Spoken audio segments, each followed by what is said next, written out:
Welcome to Almond Brief, brought to you by the team at Harris Woolf Almonds, your trusted source for the latest global almond market trends in 5-ish minutes or less. Whether you're a grower or a buyer, we've got the insights that matter to you. The goal of this podcast is to deliver as much information as we can in a clear, concise, and speedy manner. There'll be longer format videos forthcoming, but for now, let's make it quick. Don't forget to like, subscribe, and hit that notification bell so you never miss an episode. If you have any questions or comments, drop them below. We love hearing from you. Without further delay, let's jump right in. Welcome to Almond Brief, brought to you by Harris Woolf. I'm Chase Higginbotham. Joining us today is Kevin Souza. How's it going? And Mr. Dru Bond. Howdy. We're going to give you a brief overview of the February position report, talk about some of the facts and figures. Kevin will weigh in on how those are going to impact the market. And then Drew's going to give us a little bit of an update on how Bloom is progressing. Moving right into the numbers, the receipts. So we're at the tail end of the season. Things are trickling down. Currently, we're at a 2.682 billion pound crop. Kevin, what are your thoughts on the crop size? Where are we going to land for 2024? Yep. Now, Chase, like you said, going through these numbers, we could talk about this for an hour, but we're trying to keep it brief. But if you guys want to come next week to our Lunch and Learns, we'll talk about it more later. We can jump into this stuff in depth, answer any questions you have. So, Chase, to your point on the receipts coming in at 268, additional 17 million pounds from last month, even a bit less than expected. You know, we even thought between 2.7, 2.72. Now we're going to be lucky to hit 2.7. So that's going to keep things moving. We're not having the bumper crop that people were curious it was going to be or not. Very good. So landing at a 2.7, we're going to fall short of the 2.8 billion pound objective estimate. Smaller supply, great news for the future. Moving into crop shipments. The industry shipped about 215 million pounds last month. It fell short just slightly of the previous year. But how did that fall within industry expectation? And what does that look in the big picture, Kevin? It's still well within the expectation. Some people thought it might be a little bit higher, but it wasn't. It was as expected. Going forward, we've been kind of chugging along at these numbers, and at the rate and the way sales are progressing, we think, we're going to hit that 220 mark, give or take, going forward. And, that all that's doing is reducing our carryout.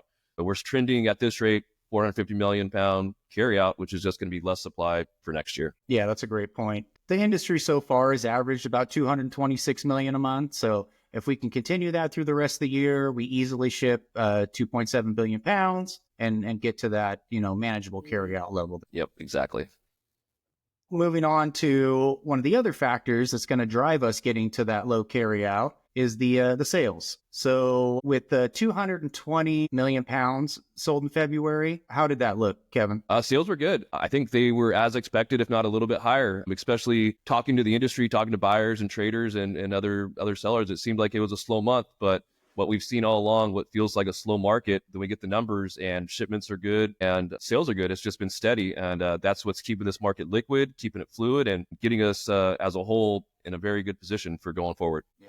No, more good news. So given a quick overview of the 2024 crop, the final crop size is basically known now. We have some good momentum on our side with sales and shipments. Everything's looking positive there. But now's the time of the year where focus is shifting away from 2024 crop and into the 2025 crop. We're just at the tail end of bloom now. So I'll turn it over to Dru Bond. Drew, what's going on out in the orchards? What are we seeing and how is the 2025 crop shaping up? Well, it's no secret that bloom was spotty across the state. We're looking at nut set right now. We're going to monitor that for a few weeks and see how that goes. It's time to farm the crop that you have and just move forward. It's not going to be big. Yeah, Drew, if you don't mind me jumping in, it is way too early to put a number on it. You never know what's going to happen, good, bad, or otherwise. But if you talk to people within the industry, the expectation is 2.5 to 2.7, but basically anywhere in between there.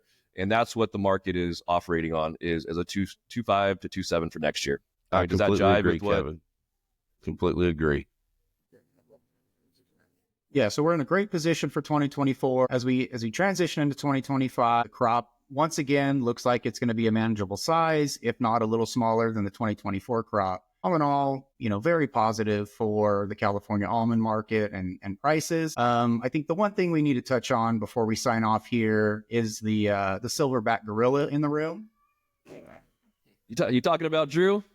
No, let's talking about Dru here. What I wanted to talk about was the tariff situation. So as the United States is imposing tariffs, we're feeling the consequences. So what are you seeing in the market, Kev? What are you hearing from buyers overseas, and how is this impacting the almond market? Yep, exactly. Well, first of all, I'm glad you weren't taking a shot at Dru, because Dru's my buddy. Never that would have would. made me mad. Never would. But no, like again, we could talk for another hour about this, but we'll keep it brief. Like we talked about, buying habits have been hand to mouth and keeping it close due to the unknown tariffs that could or could not come. Now they are starting to get a little bit more insight. India is still fairly confident there won't be much change based on the meeting with Moody and President Trump a few weeks ago. We're in that market every day. And seeing what transpires of it. It doesn't change the supply and demand situation that is going on with people being short and uncovered on the back end. So to be determined, but we will monitor it closely and let you know how it affects everything going forward. Yeah, thank you for that update, Kevin. This is a very fluid situation. It's changing daily and by the hour. So we're going to continue to monitor it. Kevin had a nice little plug there in the beginning about the grower luncheons that we'll be holding next week. We'll put up a little graphic here showing the time and locations of those. We would love for you to join us, get a little more in depth into these conversations. Please come. We'd love to have you there and be able to really dive into these topics and spend a little more time. Yep. Now, we appreciate it. With that, we're going to sign off. Thank you all.